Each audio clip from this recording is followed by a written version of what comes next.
Welcome to Real Crusades History.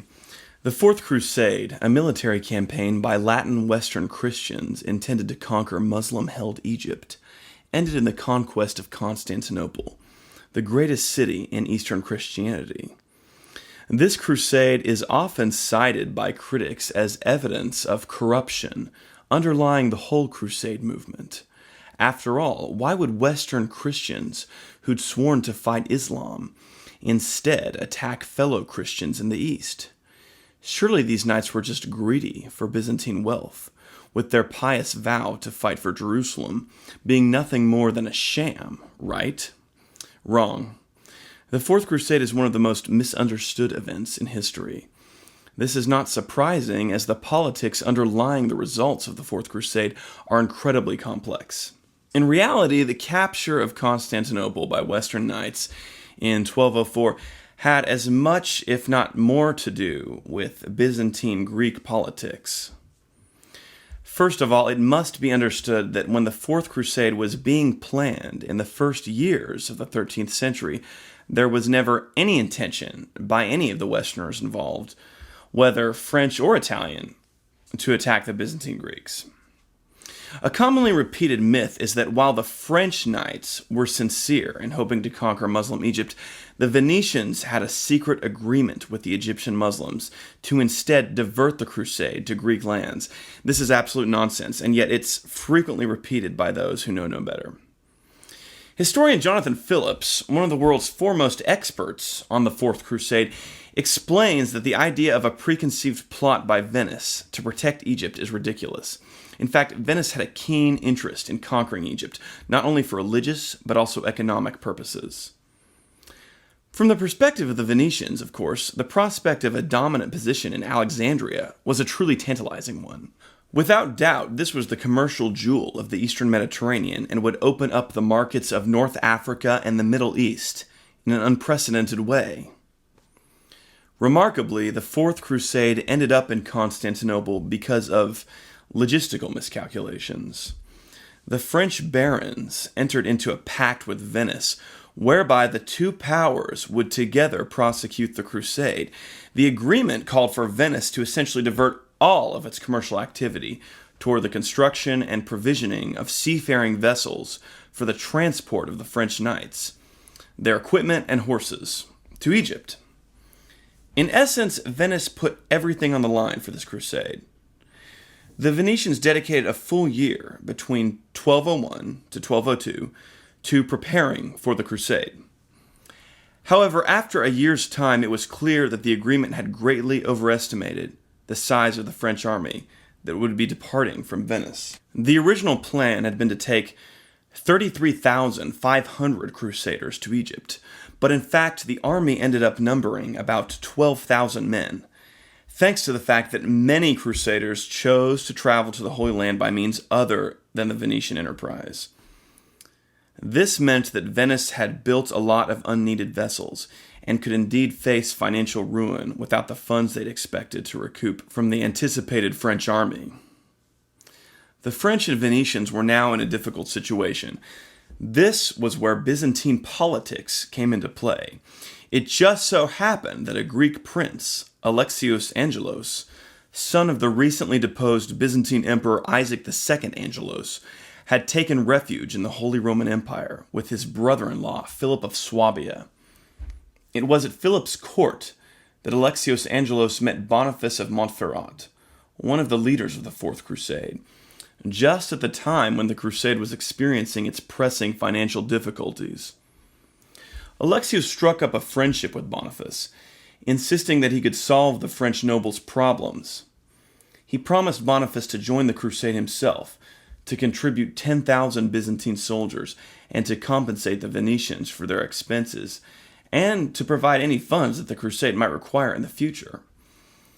All Alexios asked in return was to be restored to his father's throne in Constantinople, of which he claimed to have been wrongly deprived by a palace coup. It is not surprising to see why Boniface and other French knights found Alexios' offer so tempting. However, the Crusaders did not immediately jump at the chance to restore their new Byzantine ally to the throne. There was much debate about the legitimacy of Alexios' claim, with many crusaders remaining unconvinced, such as the famous Simon of Montfort, who would later become the leader of the Albigensian Crusade. Indeed, when the French and Venetians agreed to take up Alexios' offer, a large number of crusaders quit the expedition right then and there, because they didn't like the idea of taking the war into Christian lands. Pope Innocent III, who'd called for the crusade in the first place, was one of the staunchest critics of the decision to divert the crusade to Constantinople. In retrospect, the crusaders could feel essentially justified in working to help their ally Alexios. There is no question that Alexios' father had been deposed by a palace coup, and Alexios had a legitimate claim to the Byzantine Empire. In the Latin West, where palace coups were virtually unheard of, and rights to inheritance were well respected, the idea of an heir being deprived of his rights was very shocking.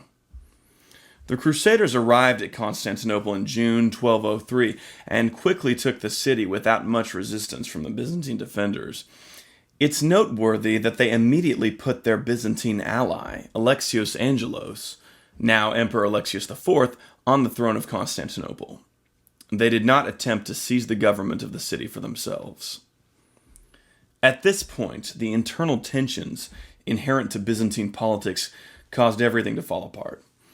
Alexios IV tried to exercise control over his empire, but Greek factions began to form within Constantinople, and numerous plots to kill the young emperor began to bubble up to the surface. A Byzantine noble called Mursuphilus, who was staunchly anti-Western, gathered support around himself and managed to have Alexios IV strangled in his palace on the night of February the 8th, 1204. Mursuphilus then shut the gates of the city to the Crusaders and camped outside and refused to honor Alexios IV's agreement with them. He set about raising an army to destroy the Crusaders completely. At this point, the French and Venetian Crusaders were in a very difficult situation. They were out of funds, and their Greek allies had been defeated and killed inside of Constantinople. They had no way to pay for withdrawal. It really is no exaggeration to say that they had no choice but to throw what little resources they had into a final assault on Constantinople. By now they considered Constantinople to be in the hands of traitors and cutthroats, who had cruelly murdered their friend Alexios IV. They felt justified in taking control of the city. In April 1204, after a difficult battle, the Crusaders actually succeeded in capturing Constantinople. Though the Greeks put up stiff resistance, Byzantine factionalism once again weakened their opposition to the Westerners, as by the time the Latins entered the city, Mursuphilus' support had also begun to unravel. What happened next is really the most difficult part of the crusade to defend, as the Latins then put the city to sack. This was unavoidable, as the crusade leaders had no other way to finance their army than with the wealth of the city. It is nevertheless a truly sad episode in the history of the Crusades, but it is noteworthy that the Crusaders were very calculating in the manner that they divided up the riches of the city, careful to fulfill debts to the Venetians and to set about organizing the funds toward the ultimate conquest of Egypt. However, with the sack of the city came many horrible acts of violence in the streets that the leaders of the crusade were unable to prevent. At this point, two things should be clear. 1. The Fourth Crusade started out with every intention of attacking Muslim-held Egypt for the cause of Christendom. The crusade was piously motivated and was not a covert plot to plunder wealthy Byzantine lands. 2. Byzantine politics played a key role in the diversion of the crusade to Constantinople. Again, Jonathan Phillips explains, the reason why the Fourth Crusade went to Constantinople in the late spring of 1203 was, ironically, in response to the invitation of a Greek. The appeal by Prince Alexios to help him and his father secure what they regarded as their rightful position as rulers of the Byzantine Empire. Had this request not been made, there is no convincing evidence to suggest that the expedition would have turned to Constantinople.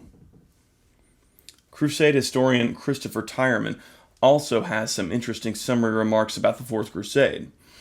The Byzantine Empire never recovered from the events of 1203 through 1204. Much of the damage was self-inflicted by the political chaos and myopic self-interest so vividly displayed by the tawdry or desperate parade of emperors. There is no convincing evidence that the Crusaders plotted the violent overthrow of the Byzantine system until they were presented with no viable alternative in 1204. This video does not intend to excuse or demonize either side in the Fourth Crusade. However, this video does aim to dispel the myth that the Fourth Crusade was somehow an act of senseless Western greed and wickedness. The Fourth Crusade, rather, is the culmination of the inability of the Latin West and the Greek East to cooperate effectively. In 1095, it had been Pope Urban II's dream to see Western knights uniting under the Greek Emperor Alexios I Comnenus in a holy war against Islam. Though earlier in the history of the Crusades there had been some effective Latin-Greek cooperation, ultimately the tensions between the two would decline into the tragedy of the Fourth Crusade. However, it is difficult not to cast much of the blame on the instability of Byzantine politics. Had the Byzantine throne been secure, and Constantinople been free of incessant palace coups, plots, and treachery, then there is no question that the Fourth Crusade would have never ended up in Constantinople at all. After all, it was a Byzantine prince who got the Crusaders to go there in the first place.